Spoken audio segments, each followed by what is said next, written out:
Art Lewis Show here on WSGW. Later on, after the 10 o'clock news, we'll have open phones. And at 11 o'clock this morning, we'll talk to Bill Hobson about the upcoming Rescue Ministries Radiothon. But before this morning, I'm going to talk about one of the great entertainment gems in the Great Lakes Bay region, and that is the Midland Center for the Arts. And with us this morning, its CEO, we say good morning to Matt Travis. Morning, Matt. Good morning, Art. Great to be here. Oh, glad to have you again. So, every time we talk in recent years, it's been updates on how things are progressing at the Midland Center for the Arts. No different today. So let's start with we can call it renovations and maybe even some reconstruction of the Midland Center for the Arts. How is that going, and where are we in the process? Yeah, well, thank you for asking. So if you haven't had a chance to visit us lately, it's a little dusty over there, but it's getting better, and we're progressing, and it's moving along beautifully one day at a time. As Art mentioned, we are in the middle of a transformative renovation. Largely, the museum space, the Hall of Ideas, will have a brand new look and feel while still honoring the wonderful legacy of Alden B. Dow. We wanted to create a space that would celebrate creativity and remind us that whether we are artists, radio hosts, work at Michigan Sugar, work in any industry, we're creative people, whether you believe it or not. And we wanted to create a space that celebrates that. Thanks for including us. Of course, happy to oblige. Also, some really wonderful and new state-of-the-art archive space, reading room. Some great renovations that will be done to house our studio school at the Doane Center, which is just down the street on Main Street, and some new community rooms and state-of-the-art kitchen that allow us to serve our patrons in new and exciting ways. So it really, truly is, I would estimate probably 70% of our building is being impacted. You may not necessarily see the impacts in the auditorium spaces or the little theater, although there are some impacts to there. You know, we now have elevator access to the upper levels of the auditorium, some additional accessible seating as well. So, you know, we're very proud of the work that we're doing, and it's taken a minute, but we're getting there one day at a time, and things are moving in the right direction. Has the remediation of the floods been taken care of? I mean, are all the flood concerns over with now? Yeah, that's something that was a key strategy in this renovation. You know, we had initial conversations about renovating the space as early as 2019, but as you know, we had catastrophic flooding, much like much of the region. In 2020, it was kind of a double slap in the face, a couple of months after COVID. But we wanted to use that as an opportunity, not just to build back what we had, but to renovate and innovate onward. And so, much of that was HVAC and electrical. Those things which were in the basement of our building, the lowest level, have now been moved to upper levels to prevent or at least mitigate as best we can issues like that in the future. If they flood now, you're in big trouble. That water will be over the building. Yeah, we all have big problems, but hopefully we'll be all right. Well, listen, sometimes out of tragedy and disaster comes that innovation and bright light at the end of the tunnel, so to speak. Yeah, I certainly think that that's the case. We wanted to use it as an opportunity to serve our community differently and think a little bit differently, and we believe that we're on the right path towards doing that. I'm going to ask about this because it was one of the best things I've ever done in my life. About maybe a year ago. Mm-hmm. Yeah, January 2025 it opened. They had the virtual reality tour of the space station. Yep. And it was one of the most unusual, exciting, educational things that I think I've ever done. Mm-hmm. And I've asked you before, and I'll ask you again, are there other programs that you might consider along those lines? Yeah, I appreciate you asking. So Art's, of course, referencing Space Explorers The Infinite, which was a virtual reality visit to the ISS space station. We had that at the center from end of January through late April. One of the few places in the country. Correct, There's yeah. only so many of them, right? Yeah, it had been previously, it had done Denver, it had done Houston, it had done West Palm Beach, Florida. All It these came big to us from names. Charlotte. Yeah, there really wasn't a market our size, and we were really happy. We put about 15,000 people through that. We put about I think between 4,000 and 5,000 students through that, largely subsidized by the center and by members of our community. And it really was, my own daughter, man, she did it 6 or 7 times. She did it twice in one day. We did a doubleheader. We went to the Infinite. We went to see Hadestown, a show at the center, and she said, "Dad, can we go again?" I said, "Okay, let's do it." But it was really wonderful. But as to your question, I do think immersive type experiences will be a part of the future of the center. We're still figuring out where that looks, but much of it will take place most immediately in the exhibitry that's designed in the museum. Because it does take up a lot of space. Oh, it does. That occupied a lot of floor space to get that done. Yeah, almost the entire upper level of the center.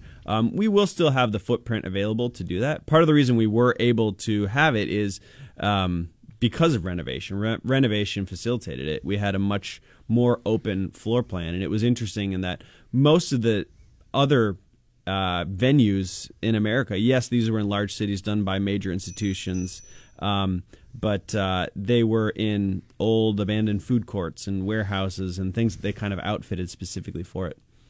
Well, you could do that too. We could, yeah. Opportunity is endless. Yeah, we have some empty space here at the mall. The Sears building would be great. We'll figure something out. A permanent virtual reality site.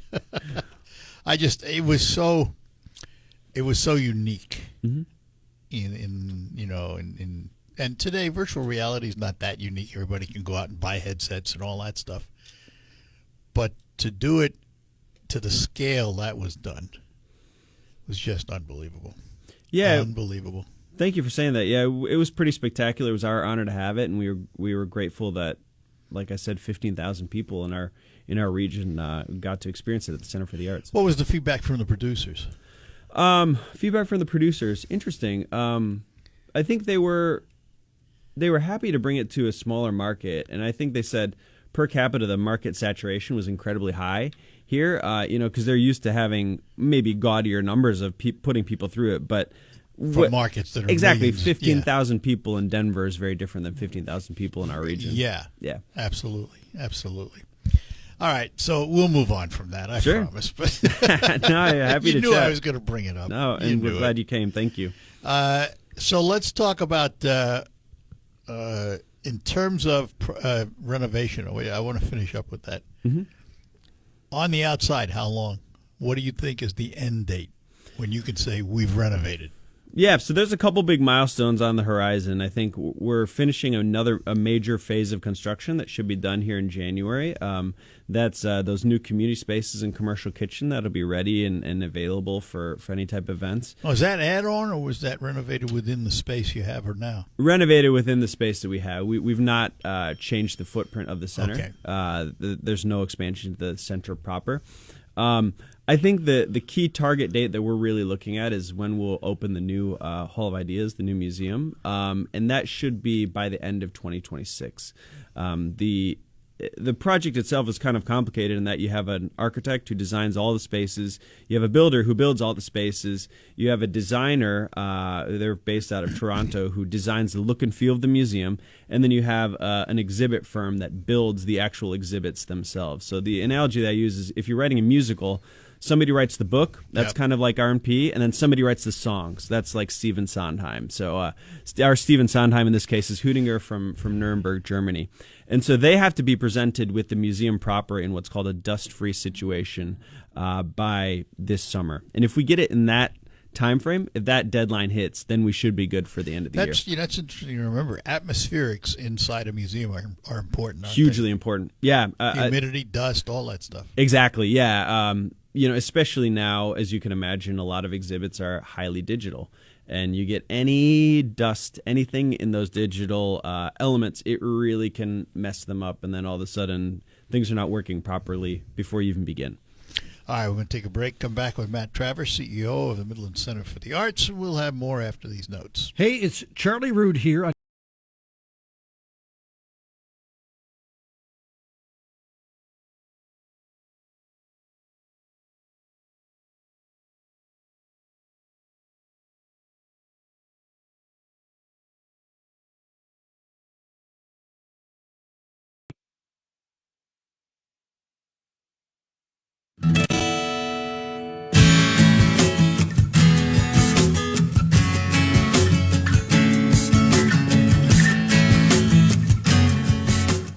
with you in studio with me, Matt Travis, CEO of Midland Center for the Arts. So here we are in the month of December already. 2 days gone. Christmas right around the corner. What are you doing for the holidays at the Midland Center for the Arts?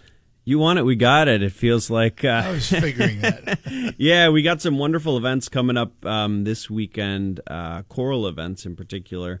Our youth choirs have a concert on at 3 p.m. on Sunday. Again, these are about 30 young people from all over the region. The ever hilarious, ever wonderful Men in Music have two performances on Sunday as well. Those are off-site, 2 p.m. and 7 p.m. at Memorial Presbyterian Church. And as always, they're supporting our community through encouraging you to bring a free will offering for the Food Assistance Network. And then we've got a few other things, of course. The Midland Symphony Orchestra, always near and dear to my heart, has their Holiday Pops concert on the 13th. There are two performances, 12 p.m. and 3 p.m. The first is a relaxed performance. This year, the MSO under Wait, what's a relaxed performance? Thank you. Relaxed performance. So that follows the sensory-friendly model for folks that might experience sensory sensitivities. And so what we do is we leave the lights up at half level.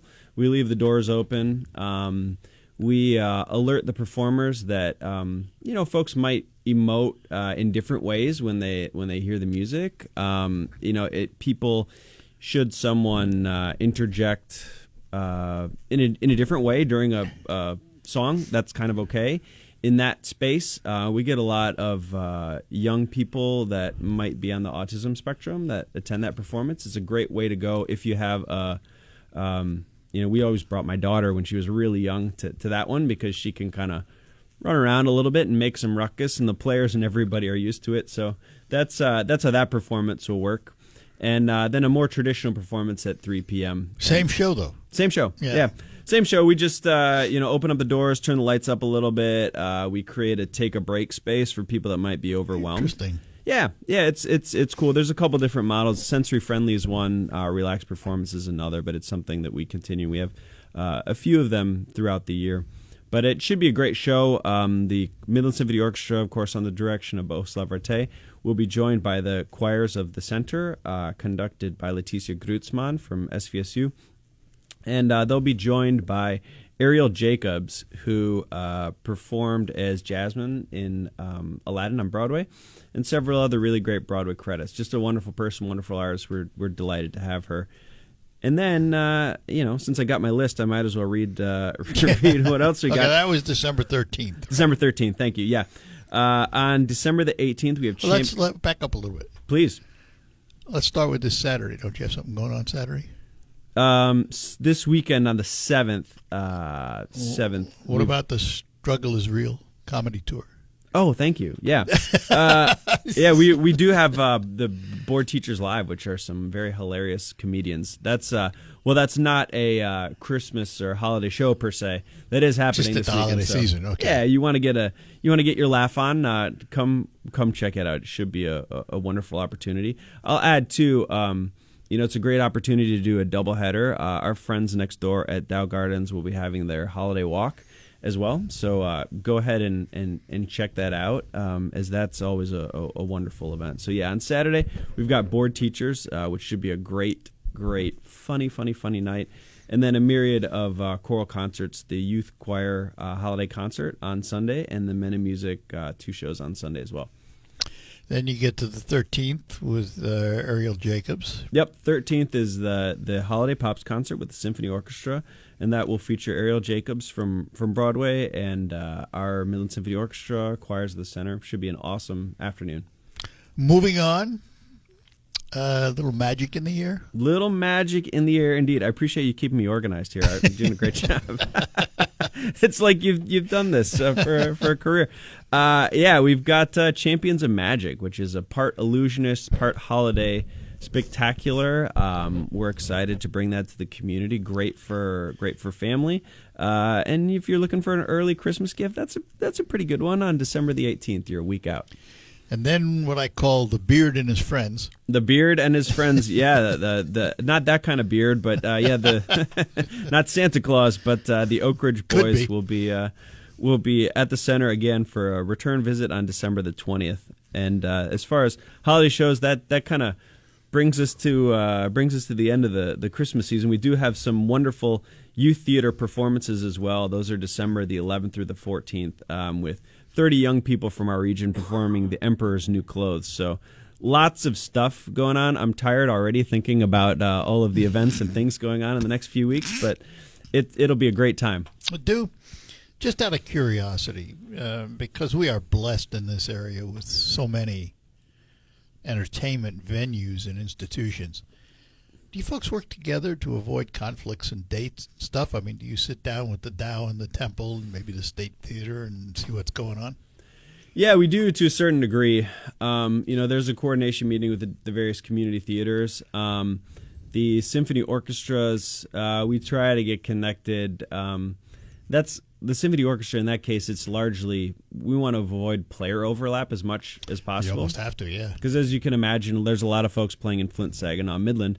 And so it's in our best interest to avoid having three concerts on the same night. Yeah. Some of the more commercial things, it's really tricky because when it comes down to hall availability and availability of the artist, booking is competitive. 100%.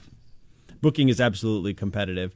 But we always do whatever we can to ensure that these other organizations are thriving as well, even if it means that maybe we have something on the same night. We certainly try to avoid it whenever we can, but sometimes it's just not possible, especially in the holiday season when, unfortunately, Christmas-based repertoire doesn't sell quite well in April. But right now it's particularly compact. Do you share at all stage crews? Because there's not enough in any one place to have somebody full-time year-round, a stage crew. Yeah, great question. So we do. We have a wonderful relationship with the Temple Theater in Saginaw. We have a full tech team. I think we have 5 or 6 full-time staff on that team.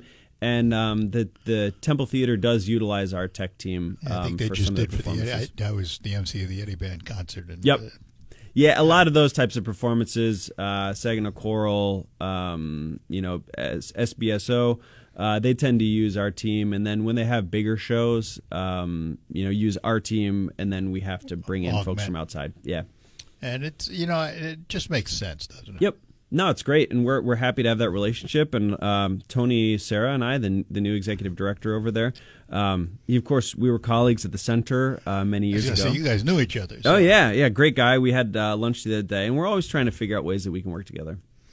All right, talking to Matt Travis. He's the CEO of the Midland Center for the Arts, and we'll talk about next year when we return here on the Art Lewis Show. Let me take a moment to talk about Quick Lane Freeland and McDonald Ford. They're on the same property. It's all part of McDonald Ford. But Quick Lane Freeland should be the first thing that comes to mind when you need tires, because they sell all their tires at just $5 over cost. $5 over cost. And they also have winter tires. And you may say, well, what do I need winter tires for? Are they really any different than the tires I drive on? The answer is yes, and I've asked John from Quick Lane Freeland to explain. Hello, Art. Yes, winter tires are made with a pliable rubber compound that includes silica to stay flexible and maintain grip in freezing temperatures. Unlike harder all-season tires, which stiffen and lose traction in the cold, this flexible compound allows the tire to better conform to the road surface, providing superior grip and traction on snow and ice to keep you safe. Thanks, John. Stop in today, have them check your tires, and also have them check your cooling system while you're there because winter is upon us. Also, don't forget McDonald Ford has the complete lineup of Ford vehicles as well as an entire lot of pre-owned vehicles at any budget. Stop in today. Quick Lane Freeland and McDonald Ford, 2 names standing ready to help you with all of your automotive needs. Start your collectible.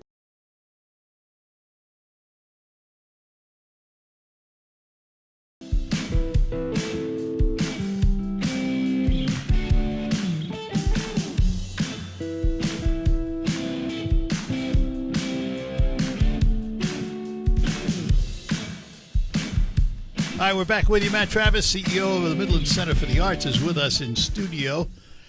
So 2026 is coming up, and I imagine you've already done a lot of programming for it, at least got started. So where are we with 2026? What do we start with? 2026, we've got some great stuff coming down the line. The Blue Man Group will be back yet again, making delightful fun of our audiences and messes of our theaters. But we'll have a great time. They're there at the end of January, early February. Our Broadway season, we just had a great weekend of Six, which is, of course, the Six Wives of Henry VIII. And, we had about 6,000 people over 5 performances. Yeah, really, really wonderful weekend. So that was kind of the first of our Broadway slate. Blue Man Group is coming up.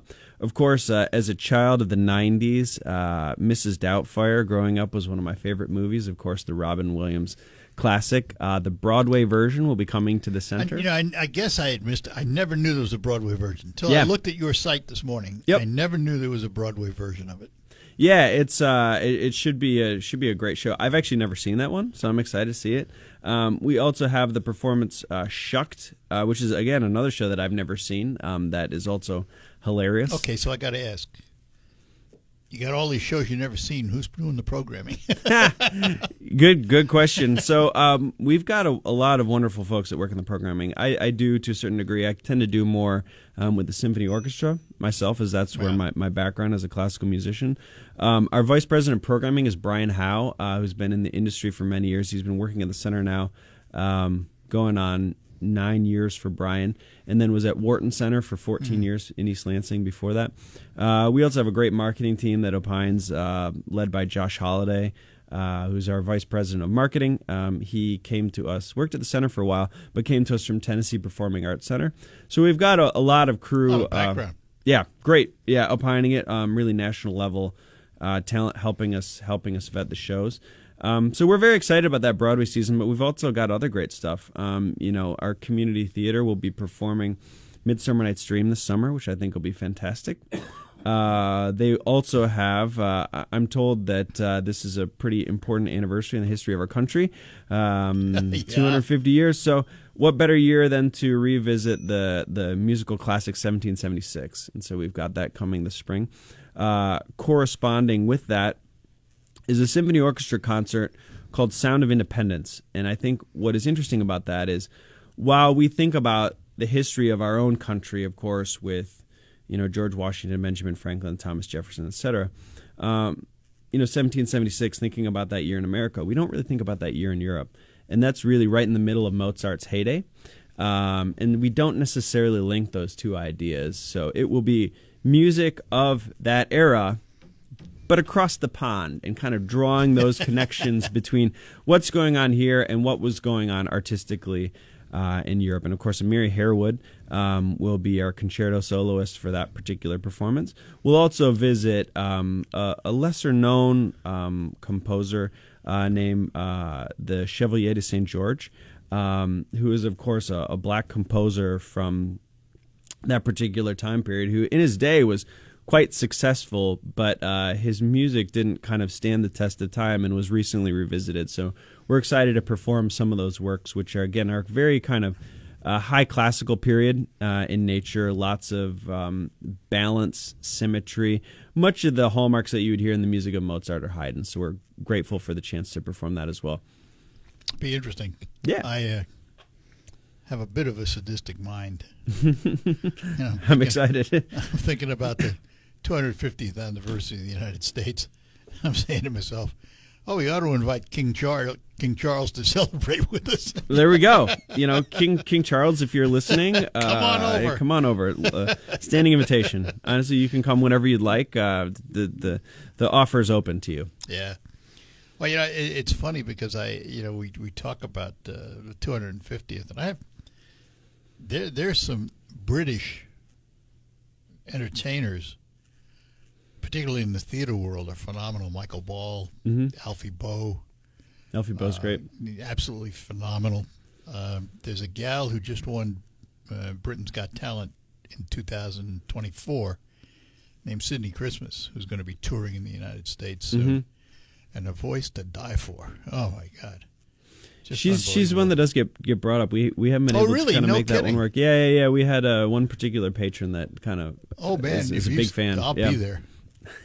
I'll let you know. Be there front row if that's the case. Sydney Christmas. Yeah, because she's supposed to tour the U.S. At some point.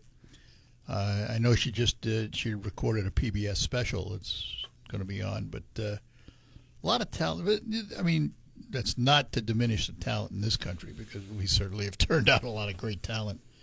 But some of them are very unique.